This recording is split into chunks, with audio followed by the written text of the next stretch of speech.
Bismillahirrahmanirrahim. Assalamualaikum warahmatullahi wabarakatuh.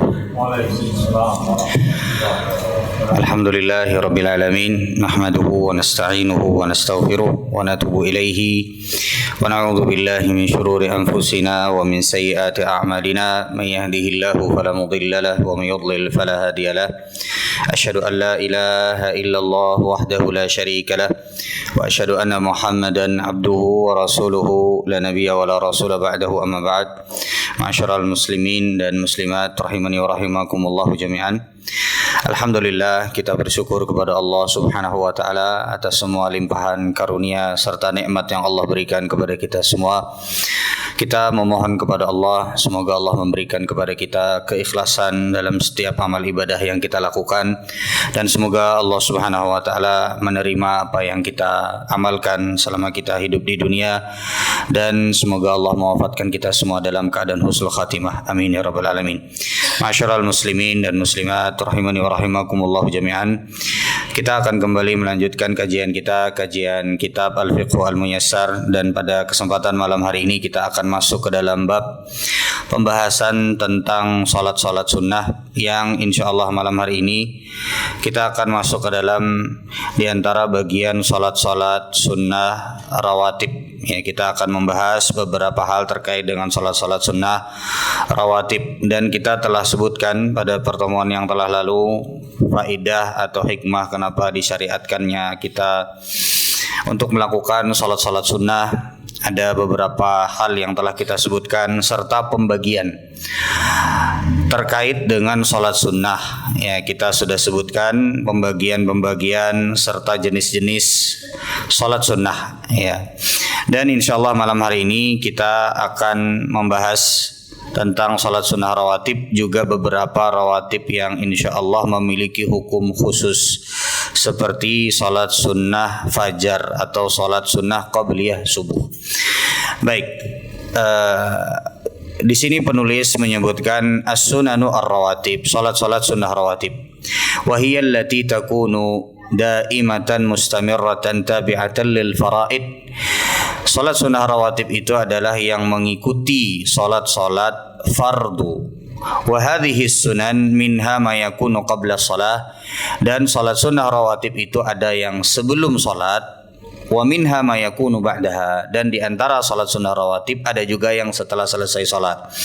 Jadi yang mengikuti salat itu terbagi menjadi dua. Ada yang sebelum salat seperti qabliyah subuh, qabliyah zuhur. Ada juga yang setelah selesai salat seperti ba'diyah maghrib, ba'diyah isya, ya, atau ba'diyah zuhur, juga itu setelah salat zuhur. Fallati qabla shalah karak'atil fajr, dan yang contoh yang dilakukan sebelum salat itu ada 2 rakaat sebelum subuh, wa arba'u raka'atin aw ithnataini qabla zuhur. Bisa 4 rakaat sebelum zuhur atau 2 rakaat sebelum zuhur. Amma allati ba'dal faraid, adapun yang setelah salat fardu, fahiya raka'atani ba'da zuhri. Contohnya adalah 2 rakaat setelah zuhur, wa raka'atani ba'dal maghribi, dan 2 rakaat setelah maghrib, wa raka'atani ba'dal isya, dan 2 rakaat setelah isya. Faqad ikhtalafa al-ulama'u fi adadi sunanir rawatib. Para ulama berbeda pendapat, kata penulis, berapa jumlah salat sunnah rawatib. Ada yang mengatakan 10, ada yang mengatakan 12. Ada yang mengatakan 10, ada yang mengatakan 12. Tapi yang paling aman itu adalah kalau kita mengerjakan yang 12. Karena kalau kita kerjakan yang 10, berarti ada kemungkinan tertinggal 2. Tapi kalau kita kerjakan selalu rutin 12, maka insya Allah yang 10 pun masuk dan mencakup. Baik, apa keutamaan dari salat sunnah rawatib? Ada hadis Nabi SAW yang diriwayatkan oleh Imam Muslim dari Ummul Mukminin Habibah. Jadi di antara riwayat ini adalah dari istri Nabi Muhammad SAW, bahwa beliau berkata, Sami'tu Rasulullah sallallahu alaihi wasallam yaqul, aku mendengar Rasulullah bersabda sallallahu alaihi wasallam, ma min 'abdin muslimin, tidaklah ada seorang hamba muslim yusalli lillahi, dia salat karena Allah, kulla yaumin sintai asyrata rak'atan tatawwu'an, dia salat sebanyak 12 rakaat. Itu salat sunnah, jadi bukan termasuk dari salat fardu. ghaira faridatin, selain dari salat fardu, illa banallahu lahu baitan fil jannah, kecuali Allah akan membangunkan untuknya rumah di dalam surga. Au illa banalahu baitan fil jannah, atau Allah akan membangunkan rumah untuknya di dalam surga. Jadi intinya adalah pahala orang yang merutinkan salat 12 rakaat salat sunnah rawatib yang tadi kita sebutkan, itu pahalanya adalah dibangunkan oleh Allah rumah di dalam surga. Maka apabila seseorang itu sudah dibangunkan rumah di dalam surga, itu artinya adalah bisyarah, kabar gembira, dia akan dimasukkan ke dalam surga. Karena kada mungkin ada berisi rumah di dalam surga tapi orangnya di neraka, kada mungkin. Ini adalah kabar gembira dari Nabi SAW, bukan hanya sekedar masuk surga, tapi memiliki rumah di dalam surga. Jadi ulun yakin insya Allah pian hafal aja sudah 12 itu. Ya. Berapa tadi Pak? Berapa jumlahnya? 12. Baik. Rinciannya bagaimana? 12 rakaat salat rawatib. Tadi kita sebutkan rawatib itu adalah yang mengikuti salat fardu. Nah, kalau 12 itu adalah berarti 2 rakaat sebelum fajar. Sebelum fajar atau sebelum salat subuh, ya. Sebelum subuh atau sebelum salat subuh. Kemudian 4 rakaat. Rakaat sebelum apa Pak? Zuhur.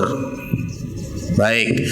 Kemudian setelah itu 2 rakaat setelah maghrib.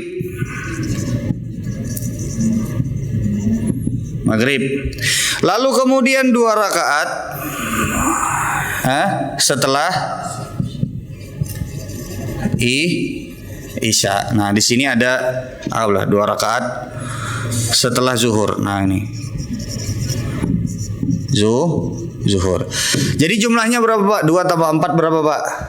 6. 6 tambah 2 6 tambah 2 8. 8 tambah 2 10. 10 tambah 2. Jadi jumlahnya semuanya 12. Baik.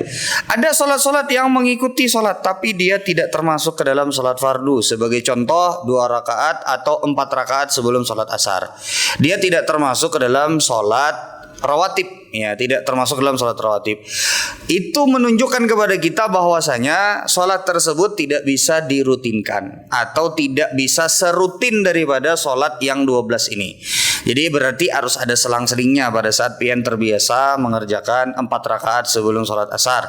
Nah, yang menjadi rawatib dan selalu dilakukan oleh Rasulullah SAW itu adalah ini.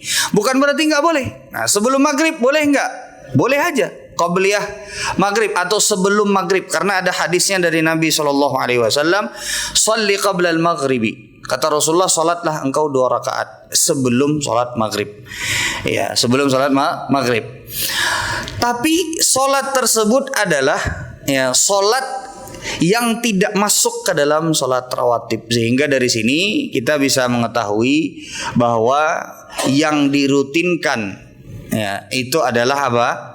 12 rakaat. Dan ini tadi yang dijanjikan pahalanya adalah dibangunkan rumah di dalam surga. Nih, dibangunkan kan rumah di dalam surga. Dalam kita itu jamaah sekalian rahimani wa rahimakumullah jami'an. Jadi semua ini diantaranya disebutkan oleh Syekhul Islam Ibnu Taimiyah atau Ibnu Qayyim al-Jauziyah. Kurang lebih makna daripada apa yang disebutkan oleh Syekhul Islam dan juga Ibnu Qayyim al-Jauziyah adalah bahwa kita ketika hidup di dunia itu banyak dari hal yang dijanjikan itu tidak tampak oleh kita. Siapa yang bisa sekarang memastikan bahwasanya ada rumah di dalam surga? Siapa yang bisa suah kafian ke surga? Tapi kita semua beriman terhadap apa yang ada di dalam Al-Quran dan Sunnah Nabi Muhammad SAW. Semua yang dijadikan sebagai sesuatu yang tidak terlihat, kelak akan dilihat dan disaksikan. Bahkan kematian yang tidak pernah kita lihat, itu kelak akan dijadikan sesuatu yang terlihat berupa kambing yang kelak akan disembelih di hadapan para penduduk neraka dan di hadapan para penduduk surga. Kemudian dikatakan, wahai para penduduk neraka, tidak ada kematian bagi kalian. Wahai para penduduk surga, tidak ada kematian bagi kalian, karena kematiannya sudah disembelih berbentuk kambing. Jadi semua kelak yang tidak terlihat dan dijanjikan itu akan terlihat dan akan kita saksikan. Dan itu kita harus beriman. Nah, maka meskipun misalnya kita tidak pernah ke surga, kada suah apa ya ke surga, adalah pengen ke surga. Bermimpi aja mungkin kita kada suah. Surga itu kayak apa? Bila ada pian nang bermimpi kayak apa surga itu, pasti surga itu lebih baik daripada mimpi pian. Pasti itu baik. Atau pian membayangkan, oh mah di surga tuh kayak apa ya lah? Ada sungai, ada yang terbuat bangunannya dari emas. Bagi bapak-bapak menghayal ada bidadari, misalnya kan. Kemudian juga di surga itu tidak ada yang namanya lelah, letih, nggak ada. Ada rumah di dalam surga, kayak apa rumahnya tuh? Kayak apa aja pengen membayangkan bagusnya, yang ada di dalam surga jauh lebih bagus. Itu pasti, Pak. Karena mala ainun ra'at, tidak ada mata yang melihatnya. Wala udhunun sami'at, tidak ada juga kenikmatan itu pernah didengar secara detailnya oleh siapapun. Wala khatara ala qalbi basharin, dan juga tidak pernah terbetik di dalam hati manusia manapun. Begitu indahnya kenikmatan surga. Kita dikasih kesempatan untuk sholat 12 rakaat, Pak. 12 rakaat doang. Itu kalau 2 rakaatnya tuh malah mungkin kada sampai 3 menit, kada sampai. Ibaratnya nih malah ibaratnya pian sekoler-kolernya baca nang rukunnya barang. Tapi pian sholatnya 12 rakaat. Ibarat ulun kada menyuruh pian koler kada, tapi kadang-kadang bisa jadi kita ini dalam keadaan keimanannya turun. Karena akidah Ahlussunnah wal Jamaah itu yang namanya keimanan, Pak, bisa naik, bisa turun. Pada saat pian turun, keimanannya rasa koler, sholat sunnah rawatib kan. Ingat, Pak, sholat sunnah rawatib itu pahalanya rumah di dalam surga, jaka tidak tuh pala, jaka tidak tuh. Nah. Pian baca takbir Allahu Akbar, kada usah baca doa iftitah, baca aja langsung Al-Fatihah. Alhamdulillahirabbil sampai selesai rukuk habis itu. Rukuk baca sekali aja subhana rabbiyal azim. Kemudian bangkit Rabbana walakal hamdu. Kemudian setelah itu sujud subhana rabbil a'la sekali aja. Sekali aja, Pak. Lakukan itu sampai selesai. Nang kira-kira penting agar sholat kita sah aja, supaya kita ini dapat rumah di dalam surga. Bisa dimengerti sampai sini, Pak? Ini maksud ulun adalah kada menyuruh pian koler gitu kada. Tapi pada saat keimanan turun, usahakan untuk mengambil yang paling sedikit asal tegawi. Sudah bisa dimengerti. Baik. Sekarang kita masuk ke dalam hukum terkait dengan sholat yang pertama, 2 rakaat sebelum sholat subuh. Ini adalah sholat rawatib yang paling afdal dan disepakati oleh para ulama. Kenapa ini adalah sholat yang paling afdal? Di antara sebabnya adalah satu, karena Rasulullah Sallallahu Alaihi Wasallam tidak pernah meninggalkan sholat 2 rakaat sebelum sholat subuh ini, baik dalam keadaan safar ataupun dalam keadaan tidak bersafar. Karena hukum asal orang bersafar itu sholat fardu saja itu bisa dikorting, Pak. Sholat fardu aja bisa dikorting, bisa dijadikan yang 4 rakaat menjadi 2 rakaat. Tapi sholat 2 rakaat sebelum sholat subuh tidak ditinggalkan oleh Rasulullah Sallallahu Alaihi Wasallam. Ini menunjukkan betapa pentingnya. Dari mana kita bisa tahu? Ada hadis Nabi Sallallahu Alaihi Wasallam diriwayatkan dari Aisyah radhiyallahu taala anha, yang diriwayatkan oleh Al Imam Al Bukhari. Lam yakunin Nabi Sallallahu Alaihi Wasallam ala syai'in minan nawafili. Tidak ada, kata Aisyah, yang Rasulullah Sallallahu Alaihi Wasallam lebih menjaga dari solat-solat sunnah, melebihi menjaganya Rasulullah Sallallahu Alaihi Wasallam terhadap 2 rakaat sebelum solat subuh. Jadi yang ketujuh ketinggalan 2 rakaat sebelum sholat subuh tuh jangan ditinggal, Pak.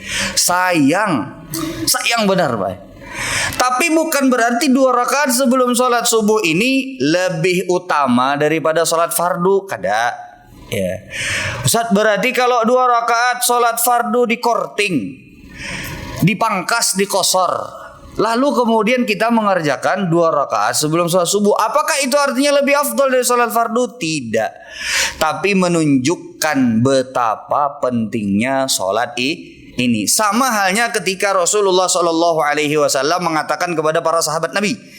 Kata Rasulullah Shallallahu Alaihi Wasallam, nanti di akhir zaman akan ada orang yang ketika mereka beramal soleh itu sama dengan pahala 50 orang dari kalian. Para sahabat bertanya, 50 itu dari siapa wahai Rasulullah?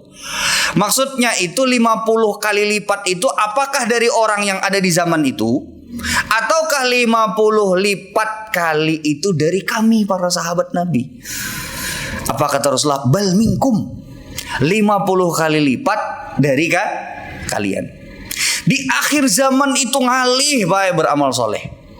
Lingkungan tidak mendukung, hendak beramal soleh sementara banyak yang sudah melakukan maksiat.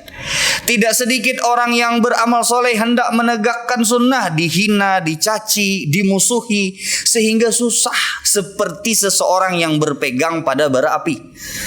Tapi bukan berarti orang yang beramal soleh 50 kali lipat pahalanya tersebut lebih utama daripada para sahabat Nabi. Bisa dimengerti sampai sini Pak?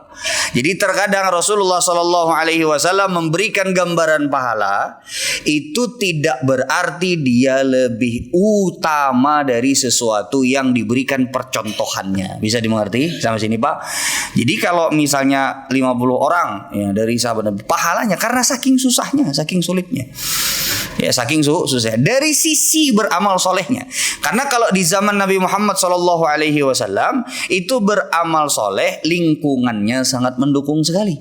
Makanya kalau kita perhatikan sahabat Nabi Shallallahu Alaihi Wasallam, alhamdulillah itu merasakan kehadiran Nabi Muhammad Shallallahu Alaihi Wasallam. Kalau kita bermajelis dengan Rasulullah Shallallahu Alaihi Wasallam, kata sahabat ini, itu kita kayak lihat surga sama neraka. Saking tingginya keimanan dan mudahnya beramal soleh pada saat bersama Rasulullah Shallallahu Alaihi Wasallam. Kita di sekarang ini begitu juga, makanya kita itu diperintahkan untuk mencari kawan yang soleh, yang kadang-kadang tanpa harus menasehati, pian melihat muhanya aja sudah hendak beribadah kepada Allah. Ada apa yang enggak itu? Pian melihat muhanya aja langsung hendak duduk di majelis ilmu. Ada kawan babaya inya tuh menelpon pian aja sore jam 5:30 sudah tahu pian bahwa inya ini anak membawai pian ke pengajian. Jadi pas pian mengangkat telepon, sudah siap dah anak ke pengajian. Padahalnya belum bebandir. Ada orang yang ketika lihat mukanya aja kita tuh udah kayak dinasehati, Pak. Ada kita cuman lihat orang itu akhlaknya saja, itu sudah kita seperti dinasehati. Ada. Nah, maka jamaah sekalian rahimani wa rahimakumullah jami'an, itu tadi adalah perumpamaan bahwasanya ya yang beramal 50 itu bukan berarti lebih utama dari sahabat Nabi. Sama halnya perumpamaannya dengan yang 2 rakaat sebelum sholat subuh itu karena judulnya adalah sholat sunnah, bukan berarti lebih afdol dari 2 rakaat yang dikorting sholat duhur, sholat asar, sholat isya. Karena meskipun dikerjakan di waktu safar dan Rasulullah ketika safar itu selalu mengqashar sholatnya, bukan berarti lebih afdol daripada sholat fardu. Bisa dimengerti sampai sini? Baik. Kemudian di antara yang menunjukkan keutamaan sholat qabliyah subuh ini adalah ketika tertinggal maka diizinkan kita untuk mengqadha dan melakukannya di lain waktu. Nah, jadi seperti ini. Ketika tertinggal kita diizinkan untuk melakukannya di luar waktu. Sebagaimana diriwayatkan, sekarang pertanyaannya kapan dilakukannya? Ada satu hadis Nabi Shallallahu Alaihi Wasallam yang menunjukkan bahwasanya boleh dilakukan itu, atau 2 hadis Nabi Shallallahu Alaihi Wasallam yang menunjukkan boleh dilakukan setelah sholat fardu atau setelah sholat subuh langsung, boleh juga pada saat waktu duha. Imam Ahmad rahimahullahu taala ketika dinukil pendapat beliau oleh Ibnu Qudamah dalam kitab beliau Al-Mughni, dalam kitab Ibnu Qudamah namanya Al-Mughni, beliau menyebutkan bahwa Imam Ahmad mengatakan apabila seseorang mengqadha 2 rakaat sebelum sholat subuh kalau dia tidak sempat dan bukan menjadi kebiasaannya, kalau dia melakukannya setelah sholat subuh langsung ajazaat, maka cukup bagi dia dan sah dia melakukannya. Tapi kata Imam Ahmad, yang lebih aku sukai, yang lebih afdol menurut pendapat Imam Ahmad adalah kalau dilakukan itu di waktu duha. Kalau dilakukan kapan? Di waktu duha. Baik. Ada hadis Nabi SAW yang diriwayatkan oleh Ibnu Majah dari Abu Hurairah radhiyallahu taala anhu. Kata Nabi SAW, nama an raka'atil fajar. Jadi kata Abu Hurairah, Rasulullah itu pernah terlewat 2 rakaat sebelum salat fajar. Faqadahuma ba'dama tala'at. Lalu Rasulullah mengqadha 2 rakaat salat fajar tersebut setelah terbitnya matahari. Maksudnya di awal waktu duha. Ini diriwayatkan oleh Ibnu Majah dan disahihkan oleh Syekh Al-Albani rahimahullahu taala dalam riwayat yang lain. Hadis Qais radhiyallahu taala anhu, kharaja Rasulullah sallallahu alaihi wasallam fa uqimatis shalah. Ada sahabat Nabi yang namanya Qais. Lalu kemudian Nabi sallallahu alaihi wasallam keluar karena seperti biasa Rasulullah menjadi imam. Kalau Rasulullah itu sudah keluar, isyarat bahwa iqamat akan dikumandangkan. Keluar Rasulullah, dikumandangkanlah iqamat. Setelah dikumandangkan iqamat, ternyata Qais ini ketinggalan 2 rakaat sebelum salat subuh. Karena Rasulullah Shallallahu Alaihi Wasallam tidak bisa menunggu masing-masing dari para sahabat Nabi yang terlambat, sehingga kemudian dikumandangkan sholat, dikumandangkan iqamah, lalu kemudian sholat. Fasallaitu ma'ahu subha, kata Qais, aku sholat bersama Rasulullah Shallallahu Alaihi Wasallam sholat subuh. Thumman sarafan Nabi Shallallahu Alaihi Wasallam. Lalu kemudian Rasulullah itu berpaling, jadi agak menjauh. Fawajadani usalli. Lalu kemudian Rasulullah mendapati Qais ini ternyata sholat. Lalu Rasulullah Shallallahu Alaihi Wasallam bertanya, mahlan ya Qais, wahai Qais, as-sallaita ma'ana. Lalu Rasulullah Shallallahu Alaihi Wasallam, as-salatani ma'an. Lalu Rasulullah itu bertanya kepada Qais, Qais ini sholat apa? Artinya tadi setelah selesai sholat subuh, ini sholat apa lagi? Lalu kemudian kata Qais, qultu ya Rasulullah, aku berkata kepada Rasulullah, inni lam akun raka'tu rak'atail fajar. Qala fala idzan, rawahu Ibnu Majah wa sahahu Syekh Al-Albani. Jadi kemudian ketika Qais radhiyallahu ta'ala anhu mengatakan, Rasulullah ini 2 rakaat sebelum salat subuh, tadi ulun kada sempat. Oh kalau begitu, kata Rasulullah SAW, tidak mengapa. Tidak mengapa. Maksudnya itu dikira Rasulullah ini ada mau salat baru dan lain sebagainya. Akhirnya kata Rasulullah SAW, kalau begitu tidak mengapa. Dalam sebagian riwayat Rasulullah SAW diam dan tidak menegur Qais. Jadi begini, kalau kita mau lihat, di antara yang terkait dengan 2 rakaat sebelum sholat subuh, itu tadi adalah kenapa sholat ini dikatakan yang paling afdol dari sholat-sholat yang lainnya. Kenapa paling afdol dari sholat rawatib yang lainnya? Kenapa paling afdol dari salat rawatib yang lainnya? Ada beberapa jawaban. Yang pertama adalah karena selalu dilakukan oleh Rasulullah. Dilakukan oleh Rasulullah sallallahu alaihi wasallam. Baik saat safar ataupun tidak. Nah, itu yang pertama. Yang kedua adalah karena diketahui bahwa salat ini di qadha. Qadha itu artinya adalah dilakukan di luar waktunya atau diizinkan oleh Rasulullah Shallallahu Alaihi Wasallam untuk dilakukan di luar waktunya apabila terlewat. Karena kalau tidak penting, ya sudah, tidak perlu melakukannya di luar waktunya. Tapi ketika diizinkan untuk melakukannya di luar waktunya, ini menunjukkan betapa pentingnya salat ini. Bisa dimengerti sampai sini? Baik. Salat ini diqadha atau dilakukan di luar waktunya. Di luar waktu apabila tertinggal.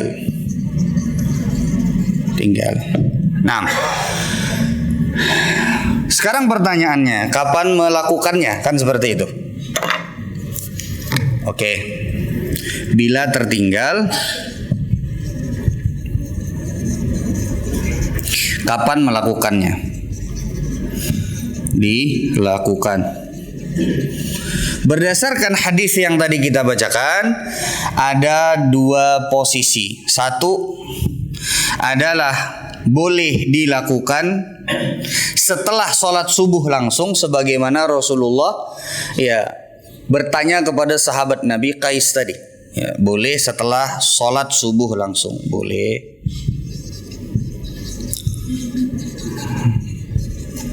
Sholat subuh langsung boleh, meskipun dia adalah waktu yang terlarang, tapi ini adalah pengecualian dan diizinkan oleh Rasulullah Shallallahu Alaihi Wasallam. Yang kedua, dan ini yang menurut Imam Ahmad adalah lebih afdal dan lebih utama bagi mereka yang bisa dan diperkirakan mampu untuk melakukannya, yaitu adalah di waktu duha. Duha setelah terbit matahari, setelah naik matahari seukuran satu tombak. Ini menurut Imam Ahmad. Tapi bagi mereka yang perkiraannya tidak bisa melakukannya di waktu duha, ulun beri contoh. Ada orang yang ketinggalan 2 rakaat sebelum sholat subuh, tapi dia tahu dia harus berangkat kerja dan ada kemungkinan terjebak macet, ada kemungkinan nanti dia banyak pekerjaan di kantornya, sehingga dia tidak sempat untuk melakukannya di waktu sholat duha. Karena cukup waktu istirahat dia cuman cukup buat 2 rakaat sholat duha, sehingga kemungkinan dia nggak cukup. Dia harus termakan waktu kerjanya. Sementara kerja itu adalah kontrak dia, amanah untuk melakukannya di waktu yang seharusnya dia sepakati dengan orang yang mempekerjakannya. Maka kemudian dalam hal ini, kalau dia kira-kira nggak bisa, nggak cukup waktunya, maka lebih afdal buat dia untuk mengerjakannya setelah sholat subuh langsung. Bisa dimengerti sampai sini jemaah sekalian? Baik. Ada satu hadis Nabi Shallallahu Alaihi Wasallam. Rasulullah itu Pak, di dalam sebuah hadis yang sahih, pernah suatu ketika safar dalam keadaan malam hari. Lalu kemudian sebelum sholat subuh, Rasulullah Shallallahu Alaihi Wasallam, bukan sebelum sholat subuh, jadi di pertengahan malam atau hampir menjelang sepertiga malam yang terakhir, Rasulullah Shallallahu Alaihi Wasallam beristirahat. Ini termasuk diantaranya di dalamnya ada para sahabat Nabi, ada Umar bin Khattab radhiyallahu taala anhu dan para sahabat-sahabat Nabi Shallallahu Alaihi Wasallam yang lain. Dalam riwayat yang lain ada Ali bin Abi Thalib dalam barisan yang safar bersama Rasulullah Shallallahu Alaihi Wasallam. Kemudian setelah Rasulullah beristirahat, tertidur sampai terlewat waktu sholat subuh. Lalu Rasulullah Shallallahu Alaihi Wasallam memerintahkan untuk berpindah dari tempat tersebut. Dan yang menarik adalah meskipun sudah terbit matahari, Rasulullah Shallallahu Alaihi Wasallam memulai sebelum sholat subuh itu dengan 2 rakaat sebelum sholat subuh. Bisa dimengerti? Jadi kalau pian ketiduran, dan betul-betul ketiduran, bukan pian ketiduran yang diulah-ulah. Nah, lain teguring yang diulah-ulah, betul-betul kada sadar. Sebagai contoh, ketika pian minum obat karena garing, dan di obat tersebut ada obat tidurnya, sehingga pada saat pian menjelang sholat subuh, maka guring sorangan pulang di rumah. Jomblo misalnya di kos-kosan, kasiannya jomblo di kos-kosan misalnya kan garing, kan ada nama urus, ya kan, kuliah nih misalnya nih, kemudian jomblo belum berisi bini, belum berisi anaknya, tapi bini aja belum, berarti anak pun juga belum. Di kos-kosan sorangan garing, mariap dingin, lalu dijulungi oleh dokter obat. Obat minum, ternyata di situ ada obat tidurnya. Bangun-bangun, lalu kemudian ternyata sudah jam 7 pagi. Maka dalam hal ini boleh kalau dia memulai sebelum dia sholat subuh itu dengan 2 rakaat sebelum sholat subuh, sebagaimana yang dilakukan oleh Rasulullah Shallallahu Alaihi Wasallam ketika tertidur pada saat terlewat waktu subuh, dan hadisnya adalah hadis yang sahih. Jadi boleh kalau mengkodok sholat subuh. Jadi ini bukan cuman qobliyah subuhnya saja, tapi juga sholat subuhnya dikodok, dilakukan di luar waktunya. Jadi boleh dilakukan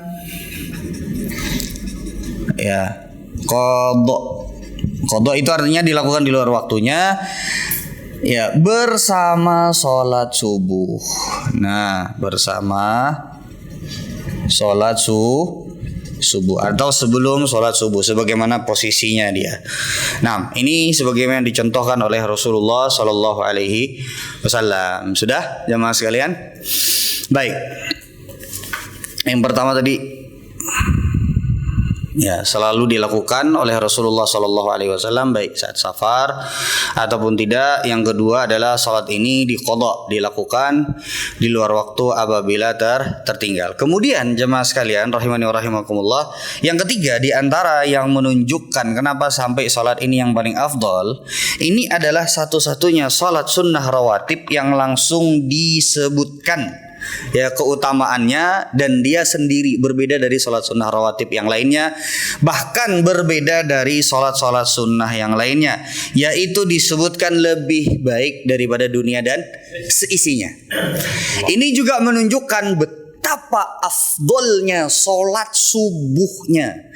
Kalau sholat sunnahnya saja itu lebih baik daripada dunia dan seisinya, apalagi sholat subuhnya. Kan begitu. Karena sholat subuh itu jauh lebih utama daripada 2 rakaat sebelum sholat subuh. Ya kan, seperti itu. Nah, maka dalam hal ini, ya, ini menunjukkan keutamaannya, bahwa keutamaannya langsung disebut lebih utama dari dunia dan seisinya. Dan seisinya. Dunia dan seisinya itu kayak apa? Kayak apa geran dunia dan seisinya? Artinya dunia nih seluruhnya dan semua yang ada di dunia ini, semuanya. Ini menunjukkan, kata para ulama, bukan hanya menunjukkan tentang keutamaan 2 rakaat sebelum sholat subuh saja, tapi menunjukkan betapa utamanya sholat subuh dan betapa hinanya dunia yang kita kejar sehari-hari. Itu tidak lebih daripada 2 rakaat sebelum sholat subuh yang pian gawi kurang dari 2 menit.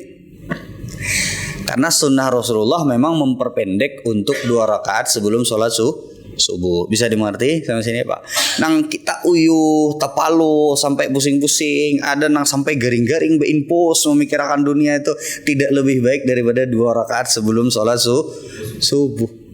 Subhanallah. Nah, ini kenapa sampai 2 rakaat sebelum sholat subuh itu lebih utama daripada sholat-sholat sunnah rawatib yang lainnya. Baik. Kemudian jamaah sekalian, berapa menit lagi? 3 menit. Baik. Kemudian jamaah sekalian rahimani wa rahimakumullah, di antara terkait dengan salat subuh. Ya, di antara 2 rakaat sebelum salat subuh. Di sini penulis mengatakan al-afdalu an yukhaffifaha au takhfifuha. Yang lebih utama, yang paling utama, yang paling afdol itu adalah tidak memperpanjang 2 rakaat sebelum salat subuh.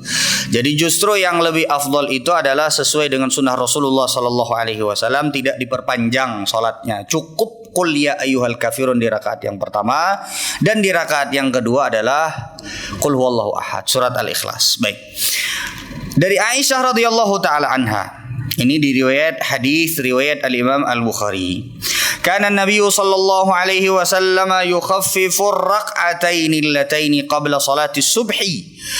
Rasulullah sallallahu alaihi wasallam selalu meringankan, memperpendek 2 rakaat sebelum salat subuh, hatta inni la aqul, sampai aku mengatakan, hal qara'a bi ummil kitab, apakah Rasulullah itu baca surat Al-Fatihah kah kadakah? Saking pendeknya salatnya Rasulullah sallallahu alaihi wasallam. Tapi kira-kira membaca kah kadakah?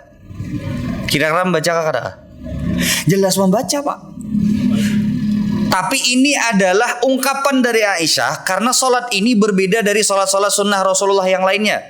Karena sholat sunnah Rasulullah yang lainnya cenderung lebih panjang, tapi sholat 2 rakaat sholat subuh ini udah pahalanya besar, tapi bacaannya pendek. Ya, jangan dipikir Aisyah meragukan betul-betul apakah Rasulullah ini baca surat Al-Fatihah. Aisyah itu tahu bahwa Rasulullah membaca surat Al-Fatihah. Sebagai buktinya adalah di riwayat yang lain, ya, Rasulullah SAW diriwayatkan membaca Qul ya ayyuhal kafirun dan juga Qul huwallahu ahad. Kalau Qul ya ayyuhal kafirun saja beliau baca, Qul huwallahu ahad saja beliau baca, apalagi surat Al-Fatihah. Sudah bisa dimengerti sampai sini? Baik, azan enggak? Sampai? Baik. Tadi yang lebih afdol dan lebih utama adalah meringankannya. Boleh nggak kalau membaca panjang? Boleh, tidak menjadi masalah. Tapi kalau kita mau lebih besar pahalanya, tidak tergantung daripada panjangnya, tapi tergantung dari seberapa kuat kita mengikuti sunnah Rasulullah SAW, dan Rasulullah memperpendek bacaan dari 2 rakaat salat sunnah fajar ini. Sampai gak? Saya silakan azan dulu. Bismillah, wassalatu wassalamu ala Rasulillah. Kita lanjutkan sedikit. Baik, pendeknya bacaan Rasulullah Sallallahu Alaihi Wasallam. Ada beberapa riwayat bacaan yang disunnahkan untuk dibaca di 2 rakaat sebelum salat subuh. Yang pertama tadi adalah rakaat yang pertama Qul ya ayyuhal kafirun sampai selesai. Rakaat yang kedua adalah surat Al-Ikhlas Qul huwallahu ahad. Dalam riwayat yang lain, ya terkadang Rasulullah Sallallahu Alaihi Wasallam membaca, dan ini di riwayat Al-Imam Muslim. Terkadang Rasulullah Sallallahu Alaihi Wasallam membaca Qulu amanna billahi wa ma unzila ilaina. Ini surat Al-Baqarah ayat yang ke-136, hanya satu ayat saja. Hanya satu ayat Al-Baqarah 136. Dan di rakaat yang kedua adalah Qul ya ahlal kitabi ta'alau ila kalimatin sawa. Ini surat Ali Imran ayat yang ke-64, dalam sebagian riwayat ayat yang ke-62. Nah, cuman yang jelas kalau satu ayat saja Pak. Jadi bisa pian surat Al-Baqarah 136, bisa surat Ali Imran ayat yang ke-64. Jadi kalau pian misalnya hafal ayatnya, baca ayat tersebut cuma satu ayat. Rakaat pertama satu ayat, rakaat kedua satu ayat setelah membaca surat Al-Fatihah. Baik.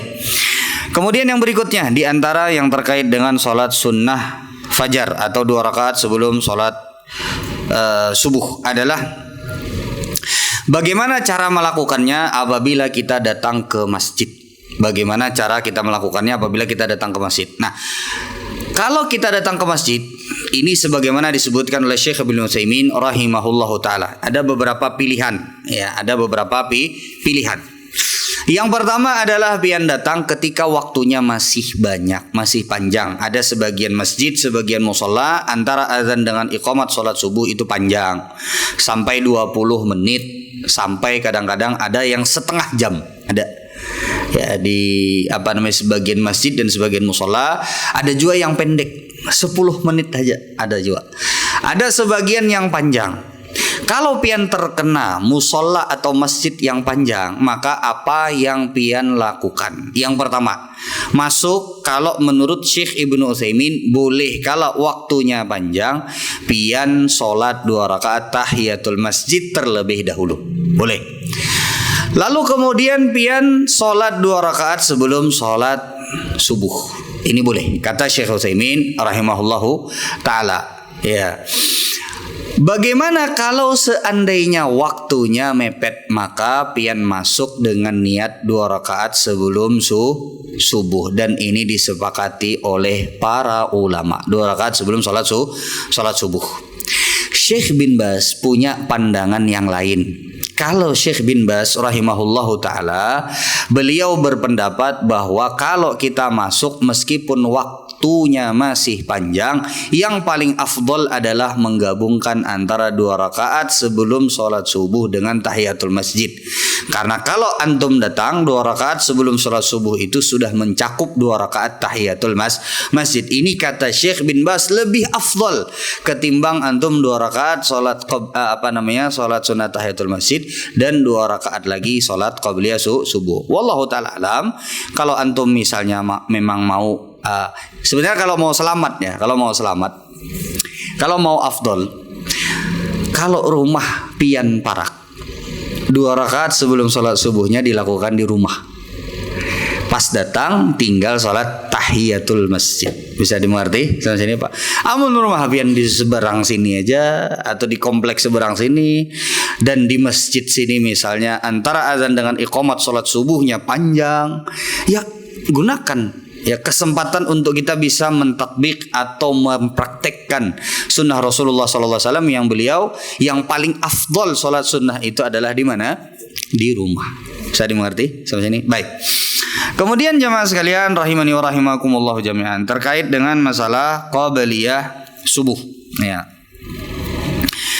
Ya, tadi kita telah sampaikan, kita telah sebutkan bahwasanya ya yang paling yang paling afdol itu adalah kalau kita bisa melakukannya di rumah. Itu paling afdol sebagaimana yang pernah ya yang dilakukan oleh Rasulullah SAW. Makanya kebanyakan Rasulullah ketika datang itu sudah langsung isyarat untuk dikumandangkan iqamat. Baik. Ya, kemudian jamaah sekalian yang terakhir. Ya, kemudian yang terakhir terkait dengan qabliyah subuh.